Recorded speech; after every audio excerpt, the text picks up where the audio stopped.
Bismillahirrahmanirrahim. Assalamualaikum warahmatullahi wabarakatuh. Selamat pagi teman-teman mahasiswa. Pagi ini kita akan berbicara tentang produksi siaran radio pertemuan kedua. Tetapi saya sedikit flashback ke materi sebelumnya ya. Karena minggu lalu masih belum lengkap apa yang saya jelaskan. Hari ini saya akan menjelaskan secara tuntas ya. Kita berbicara tentang, kalau minggu lalu sudah pasti kita berbicara tentang radio streaming. Radio streaming itu harus menggunakan internet. Itu masuk dalam kategori media konvergensi perubahannya. Begitu juga dengan media yang ada di USNI. Jadi ada radio USNI yang streaming dan juga radio digital. Oleh karena itu kita berbicara tentang pengertian radio. Teman-teman bisa merekam kegiatan ini nanti, karena seperti biasa ini bakal jadi catatan teman-teman untuk mengerjakan tugas dan juga menjawab soal-soal UTS. Pertama kita akan berbicara tentang pengertian radio. Apa itu pengertian radio? Radio adalah teknologi yang digunakan untuk pengiriman sinyal dengan cara modulasi dan radiasi elektromagnetik gelombang atau yang disebut dengan radiasi tersebut. Pemancarnya kurang lebih seperti ini. Ini adalah salah satu pemancar. Kalau di radio, di bawahnya ini ada studio radio, dan ini adalah gelombangnya yang memancarkan radiasi. Ada pertanyaan, berapa radiasi radius radiasi yang disampaikan? Kok radio USNI itu nggak sampai ke rumah saya Pak ya, dari Ciledug?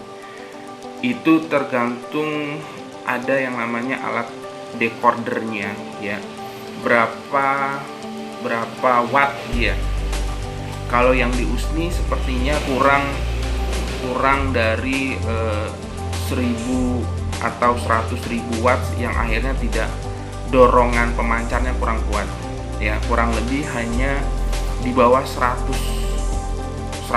MHz, yang akhirnya gelombang pemancarnya hanya sampai ke paling jauh gerbang kampus. Itu adalah salah satu bentuknya. Teman-teman, saya catat nama-nama yang hadir gitu ya, karena ini sebagai bentuk pertanggungjawaban teman-teman, keaktifan ya. Nah itu adalah tadi ya. Makanya kalau radio USNI karena pemancarnya terlalu mahal, akhirnya kita menggunakan radio streaming. Ini adalah gelombang yang memancarkan saat penyiar radio berbicara. Inilah gelombang yang akhirnya didengar oleh radio. Lanjut, apa itu gelombang radio?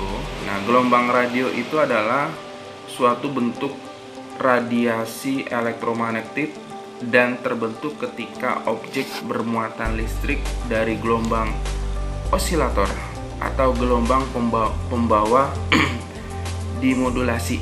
Nah, ini adalah salah satu bentuknya. Saya ulangi ya.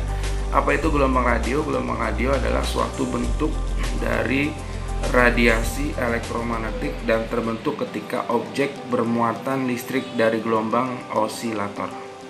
Makanya nanti ada yang namanya frekuensi AM dan juga ada frekuensi FM. Nah, ini tadi adalah pemancarnya. Lalu gimana lagi? Ya, ketika gelombang radio dikirim, ini prosesnya. Ketika gelombang radio dikirim melalui kabel, kemudian dipancarkan oleh antena, maka osilasi dari medan listrik tersebut atau magnet tersebut dinyatakan dalam bentuk arus balik dan voltase, maka muncul gelombang radio tersebut. Oleh karena itu, mengutip dari uraian kemarin bahwa ada undang-undang yang mengatur penyiaran ya. Undang-undangnya itu diatur nomor 32 tahun 2002 tentang penyiaran, yang menyebutkan bahwa frekuensi radio merupakan gelombang elektromagnetik yang diperuntukkan bagi penyiaran dan merambat di udara serta ruang angkasa tanpa sarana penghantar buatan, merupakan ranah publik dan sumber daya yang terbatas. Ini adalah Undang-Undang nomor 32 tahun 2002. Ya, kalau misalnya tidak ada undang-undang regulasi ini, yang terjadi adalah banyak radio-radio ilegal. Radio-radio ilegal yang notabene adalah radio tidak ada izin mencoba mengudara gitu ya. Jadi kita terkadang, contoh saat kita pengen dengar radio Jack FM, radio Prambors, kok rusak, kresek. Nah, berarti di sekitar kita itu ada yang memutar radio gitu ya, radio ilegal. Nah, dia siaran sendiri yang berdampak pada merusaknya tantangan Undang-Undang nomor 32 tahun 2002 ini. Makanya diatur. Izin mendirikan ini nggak gampang. Ya, bagaimana proses izin dari pendirian radio tersebut? Proses izin dari penyiaran radio biasanya kita butuh kurang lebih 100 tanda tangan. Tanda tangan siapa? Tanda tangan warga sekitar. Tuh ya, warga sekitar itu kita minta. Kurang lebih ada 100. Selain itu juga kita melakukan izin. Izin apa? Izin mendirikan radio tersebut ternyata harus ada yang namanya perusahaan. Siapa yang menaungi perusahaan tersebut? Jadi gak gampang. Soalnya ada beberapa desakan yang menginginkan Radio Usni bisa gak sih jadi radio komersil? Bisa. Cuman ini persyaratannya nggak mudah ya. Kita harus ke KPID, Komisi Penyiaran Daerah dulu.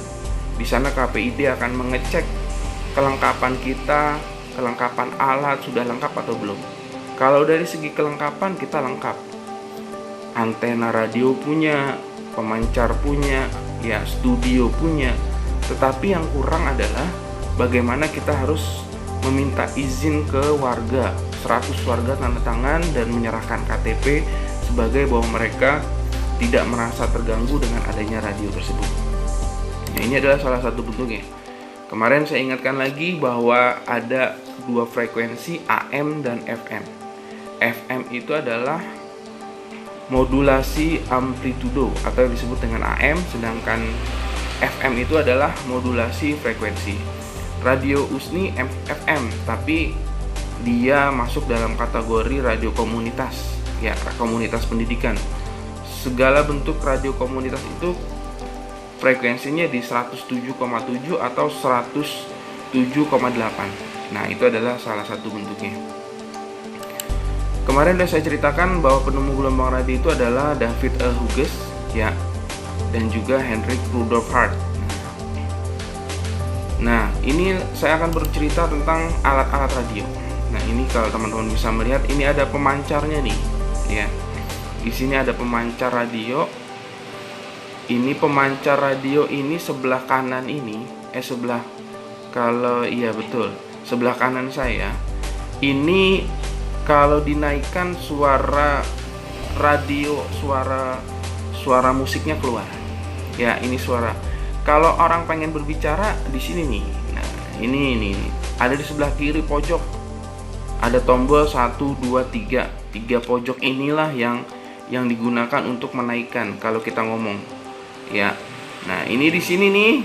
Ini kalau nggak salah 10 dan 12. 10 11 12. Ini alat pemancar yang kita gunakan. Nah, ini ya, ini alat pemancar yang kita gunakan untuk dipancarkan. Itu untuk berbicara. Nah, kalau ngomong diturunkan. Kalau pengen berbicara, kalau pengen ngomong dinaikkan, kalau ini diturunkan. Karena ini musik. Kalau musik ini dinaikkan, ini harus turunkan. Kalau enggak nanti double, beradu ya.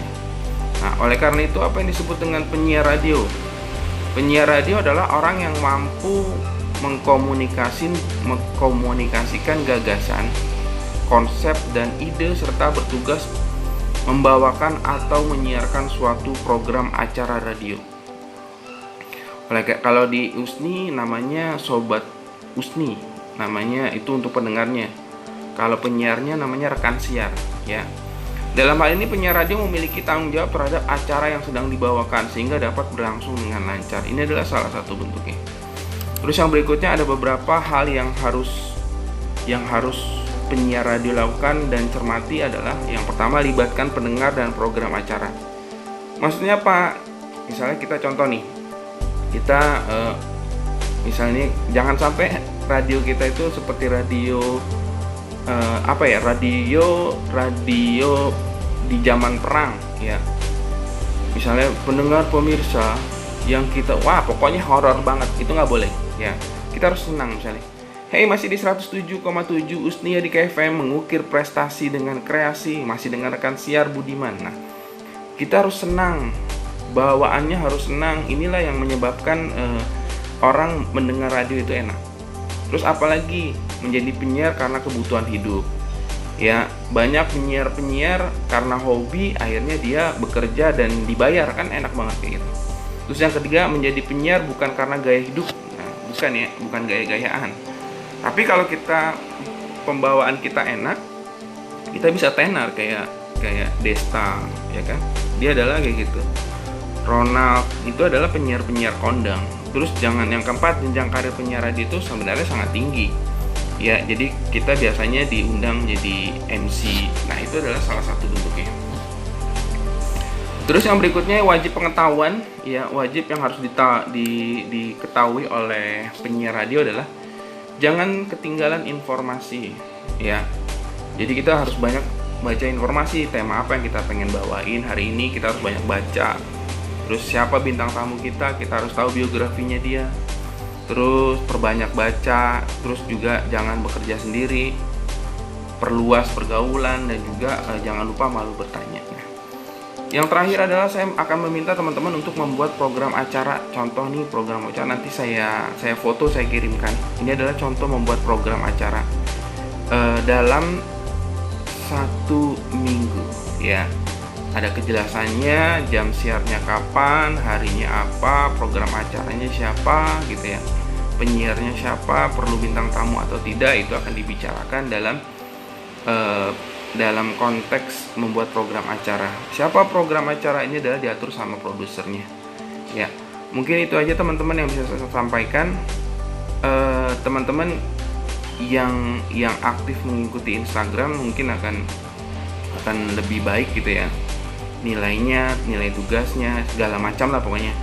Jadi sebagai bukti kalian aktif di Instagram, tolong nanti screenshot di japri saya ya, japri aja, karena kalau nanti di grup ketahuan gitu ya. Di japri aja, nanti kalau nggak terserah mau japri atau masuk ke grup, nanti saya absenkan, dapat nilai tambah.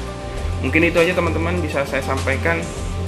Selamat pagi, jangan lupa studinya baru pengen saya kerjakan hari ini ya, baru saya masukkan materi dan tugas ya. Selamat pagi, jangan lupa sarapan, jaga kesehatan. Assalamualaikum warahmatullahi wabarakatuh.